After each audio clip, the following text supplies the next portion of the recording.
সবাইকে স্বাগত জানাচ্ছি বিডিভিউজ ইনফোটেইনমেন্টে। আপনাদের সাথে আছি আমি সুস্মিতা দাস। ইরানকে ঘিরে বৈশ্বিক রাজনৈতিক বয়ান বা ন্যারেটিভ যুদ্ধ নতুন কিছু নয়, তবে সাম্প্রতিক সময়ে লেগো স্টাইল অ্যানিমেশন ভিডিওর মাধ্যমে যে ধরনের ডিজিটাল প্রচারণা তৈরি হয়েছে তা এই যুদ্ধকে এক ভিন্ন মাত্রায় নিয়ে গেছে। বিশেষ করে সামাজিক যোগাযোগ মাধ্যমে ছড়িয়ে পড়া এসব ভিডিও দেখায় যে আধুনিক যুগের সামরিক শক্তির পাশাপাশি তথ্য, প্রতীক, সংস্কৃতি এবং আবেগ সবকিছুই একত্রে ব্যবহৃত হচ্ছে জনমত গঠনের অস্ত্র হিসেবে। এই প্রেক্ষাপটে ইরানি নির্মাতাদের তৈরি লেগো ধাঁচের ভিডিওগুলোকে শুধু প্রোপাগান্ডা হিসেবে দেখলে ভুল হবে, বরং এগুলো এক ধরনের সৃজনশীল রাজনৈতিক যোগাযোগ যা বৈশ্বিক দর্শকদের মনস্তত্ত্বকে লক্ষ্য করে তৈরি। আরও বিস্তারিত থাকছে ওয়াহিদ ফারুকীর প্রতিবেদনে।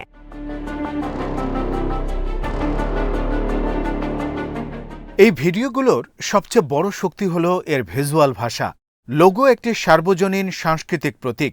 শিশুদের জন্য খেলা, নিষ্পাপ বিনোদন, সৃজনশীলতা এবং পারিবারিক আবেগের সঙ্গে জড়িত। সেই একই লেগোকে ব্যবহার করে যখন যুদ্ধ, নিপীড়ন, বর্ণবাদ বা আন্তর্জাতিক রাজনীতির মতো কঠিন বিষয় তুলে ধরা হয়, তখন দর্শকের মনে তীব্র বৈপরীত্য তৈরি করে।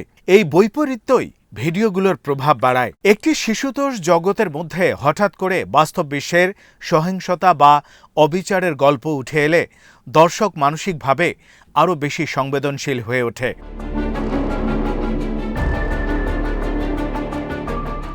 ভিডিওগুলোর আরেকটি গুরুত্বপূর্ণ দিক হল ইতিহাসের পুনর্গঠন। এখানে বিভিন্ন ঘটনার উল্লেখ দেখা যায়। হিরোশিমা ও নাগাসাকির বোমা হামলা, ভিয়েতনাম যুদ্ধ, আফগানিস্তান ও ইরাক যুদ্ধ, আবু গারিব কারাগারের নির্যাতন, এমনকি ইরান এয়ার ফ্লাইট 655-এর ধ্বংস। এই ঘটনাগুলোকে একত্রে এনে একটি ধারাবাহিক গল্প তৈরি করা হয়, যার মূল বার্তা যুক্তরাষ্ট্রের দীর্ঘদিনের বৈশ্বিক হস্তক্ষেপ এবং সহিংসতার ইতিহাস। এর মাধ্যমে একটি বৃহত্তর রাজনৈতিক যুক্তি দাঁড় করানো হয়। বর্তমান সংঘাত কোনো বিচ্ছিন্ন ঘটনা নয়, বরং একটি ধারাবাহিক প্রক্রিয়ার অংশ।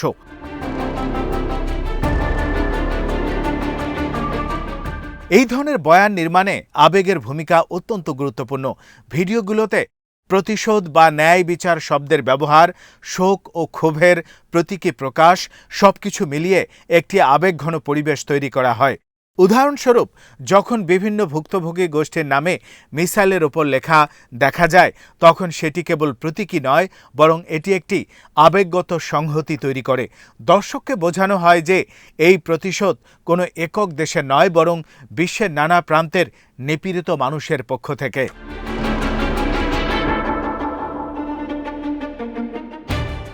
এই কৌশলটি বিশেষভাবে কার্যকর কারণ এটি বৈশ্বিক দর্শকদের লক্ষ্য করে তৈরি।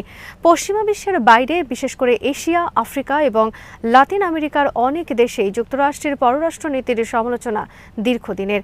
সেই প্রেক্ষাপটে এই ভিডিওগুলো সহজেই গ্রহণযোগ্য হয়ে ওঠে। এমনকি পশ্চিমা দেশগুলোর মধ্যেও যেখানে রাজনৈতিক বিভাজন এবং রাষ্ট্রবিরোধী সমালোচনা বিদ্যমান, সেখানে এই ভিডিওগুলো একটি নির্দিষ্ট শ্রোতাগোষ্ঠীর কাছে আকর্ষণীয় হয়ে ওঠে।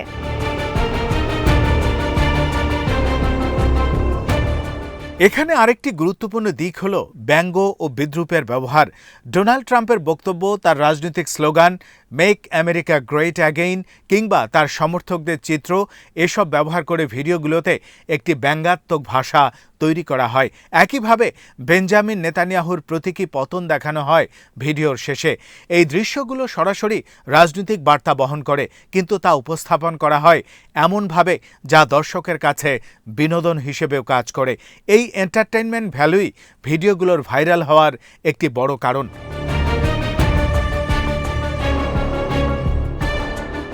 এছাড়া ভিডিওগুলোর নির্মাণ শৈলীও লক্ষ্য করার মতো। অল্প বাজেটে তৈরি হলেও এগুলোতে উচ্চমানের সম্পাদনা, সাউন্ড ডিজাইন এবং গল্প বলার দক্ষতা দেখা যায়। দ্রুত কাট, নাটকীয় সঙ্গীত, শক্তিশালী সংলাপ সবকিছু মিলিয়ে একটি সিনেমাটিক অভিজ্ঞতা তৈরি করা হয়। ফলে দর্শক শুধু একটি বার্তা গ্রহণ করে না, বরং একটি অভিজ্ঞতার মধ্য দিয়ে যায়।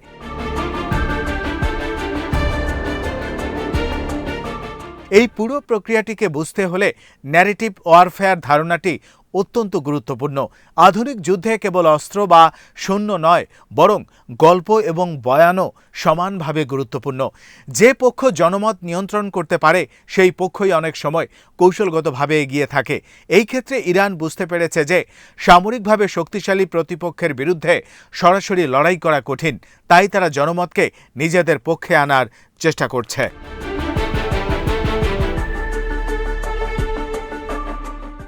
এখানে সামাজিক যোগাযোগ মাধ্যমের ভূমিকা অপরিসীম। টুইটার, ইউটিউব, ইনস্টাগ্রাম এইসব প্ল্যাটফর্মের মাধ্যমে খুব দ্রুত এবং কম খরচে বিপুল সংখ্যক মানুষের কাছে পৌঁছানো সম্ভব। যদিও কিছু ভিডিও বা চ্যানেল বন্ধ করে দেওয়া হয়েছে, তবুও এই কন্টেন্টগুলো বিভিন্নভাবে পুনরায় ছড়িয়ে পড়ছে। এটি দেখায় যে ডিজিটাল যুগে তথ্য নিয়ন্ত্রণ করা ক্রমশ কঠিন হয়ে উঠছে। তবে এই ধরনের ভিডিও নিয়ে বিতর্ক রয়েছে। অনেকেই এটিকে প্রোপাগান্ডা হিসেবে দেখেন, যা তথ্যকে একপাক্ষিকভাবে উপস্থাপন করে।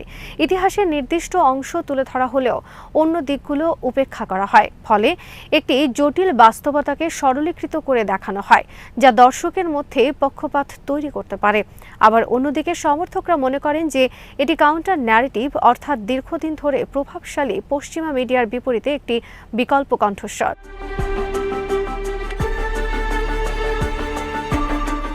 এই বিতর্ক আসলে আরও বড় একটি প্রশ্নের দিকে ইঙ্গিত করে। তথ্যের সত্যতা এবং প্রভাবের মধ্যে সম্পর্ক কি? একটি ভিডিও যদি আবেগতাড়িত করে কিন্তু তথ্য আংশিক বা বাছাই করা হয়, তাহলে সেটি কতটা গ্রহণযোগ্য? আবার যদি কোনো শক্তিশালী রাষ্ট্র দীর্ঘদিন ধরে নিজের বয়ান চাপিয়ে দেয়, তাহলে তার বিপরীতে দাঁড়ানো কণ্ঠগুলো কি স্বাভাবিকভাবেই একপাক্ষিক হবে না? এই প্রশ্নগুলোর সহজ উত্তর নেই, তবে এটা স্পষ্ট যে বর্তমান বিশ্বে তথ্য একটি শক্তিশালী অস্ত্র এবং এর ব্যবহার দিন দিন আরও জটিল হয়ে উঠছে। ইরানি লেগো ভিডিওগুলো এই বাস্তবতার একটি উদাহরণ, যেখানে সৃজনশীলতা, প্রযুক্তি এবং রাজনীতি একত্রে কাজ করছে। আরেকটি গুরুত্বপূর্ণ দিক হল প্রতীকের ব্যবহার। সবুজ এবং লাল রঙের প্রতীকী অর্থ, শিয়া ইতিহাসের উল্লেখ, শহীদদের স্মৃতি, এসব উপাদান ভিডিওগুলোতে গভীর সাংস্কৃতিক মাত্রা যোগ করেছে। ফলে ভিডিওগুলো শুধু রাজনৈতিক বার্তা নয়, বরং একটি ধর্মীয় এবং ঐতিহাসিক পরিচয়ের সঙ্গেও যুক্ত হয়ে যায়।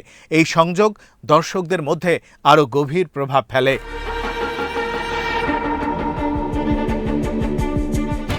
এছাড়া ভিডিওগুলোর ভাষা এবং শৈলীও লক্ষণীয়। কখনো তা গম্ভীর, কখনো ব্যঙ্গাত্মক, আবার কখনো সরাসরি আক্রমণাত্মক। এই বৈচিত্র্য ভিডিওগুলোকে একঘেয়ে হতে দেয় না এবং বিভিন্ন ধরনের দর্শকের কাছে গ্রহণযোগ্য করে তোলে। বিশেষ করে তরুণ প্রজন্ম, যারা সামাজিক যোগাযোগ মাধ্যমে সক্রিয়, তাদের জন্য এই ধরনের কন্টেন্ট সহজেই আকর্ষণীয় হয়ে ওঠে।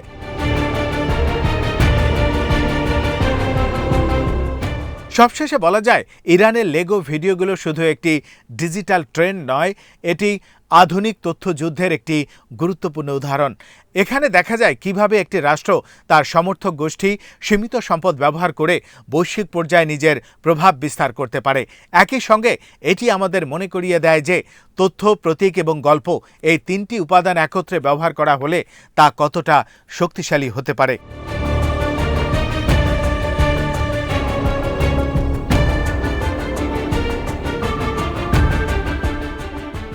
এই বাস্তবতায় দর্শকের দায়িত্ব কম নয়। কোনো কন্টেন্ট দেখার সময় তার উৎস, উদ্দেশ্য এবং প্রেক্ষাপট সম্পর্কে সচেতন থাকা জরুরি।